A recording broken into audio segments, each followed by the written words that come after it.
Hello viewer, কেমন আছেন সবাই? আশা করি সবাই ভালো আছেন। কম বেশ আমরা সবাই কিন্তু স্ন্যাপচ্যাট ব্যবহার করি এবং কম বেশ আমরা সবাই কিন্তু ডার্ক মোডের একটি ভক্ত। সো আপনারা যারা কিনা স্ন্যাপচ্যাট ইউজ করেন, হয়তো আপনারা চাচ্ছেন যে আপনাদের যে স্ন্যাপচ্যাটটি আছে সেটিকে কিভাবে ডার্ক মোড করা যায়। সো আজকে আমি আপনাদের সাথে শেয়ার করব কিভাবে আপনি আপনার ফেভারিট স্ন্যাপচ্যাটটিকে ডার্ক মোড করবেন। সো আপনাদেরকে সম্পূর্ণ ভিডিওটি দেখার জন্য আমন্ত্রণ জানাচ্ছি। চলুন তাহলে দেখে আসি কিভাবে আপনি আপনার স্ন্যাপচ্যাটটিকে ডার্ক মোড করবেন।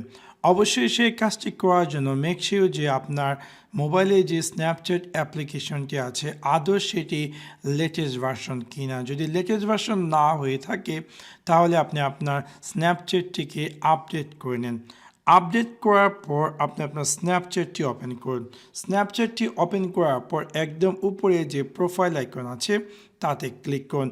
তাতে ক্লিক করার পর একদম উপরে ডান দিকে যে গিয়ার আইকন তাতে ক্লিক করুন। ক্লিক করার পর একদম নিচে চলে আসুন এবং দেখতে পাচ্ছেন যে এখানে লেখা আছে অ্যাপ ইপারেন্স।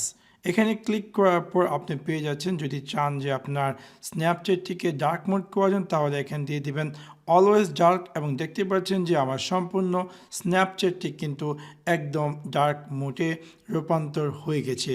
সো এবার খুব সহজে আপনি যদি চান যে আপনার স্ন্যাপচ্যাটটিকে ডার্ক মোড করার জন্য তাহলে সিম্পল উপায়টি ফলো করে সেই কাজটি করতে পারেন। এখন হয়তো আপনি চাচ্ছেন যে নর্মাল মোডে যাওয়ার জন্য, সেই ক্ষেত্রে কী করতে হবে? সেম থিং, আপনার প্রোফাইল আইকনে ক্লিক করতে হবে এবং একদম উপরে যে গিয়ার আইকনস তাতে ক্লিক করবেন। ক্লিক করার পর একদম নিচে আপনি পেয়ে যাবেন অ্যাপ ইপারেন্স এবং এখান থেকে আপনি দিয়ে দিলেন ম্যাচ সিস্টেম। দেখতে পাচ্ছেন ম্যাচ সিস্টেম দেওয়ার সাথে সাথে সেটা নর্মাল মোডে চলে গেছে। সেভাবে খুব সহজে আপনি যদি চান যে আপনার স্ন্যাপচ্যাটে ডার্ক মোড এনেবল করার জন্য তাহলে সিম্পল উপায়টি ফলো করে সেই কাজটি করতে পারেন। সো আশা করি আপনাদের ভিডিওটি ভালো লেগেছে এবং যদি ভিডিওটি ভালো লেগে থাকে অবশ্যই লাইক এবং শেয়ার করতে ভুলবেন না। Thanks for watch my video. See you next one. Piece.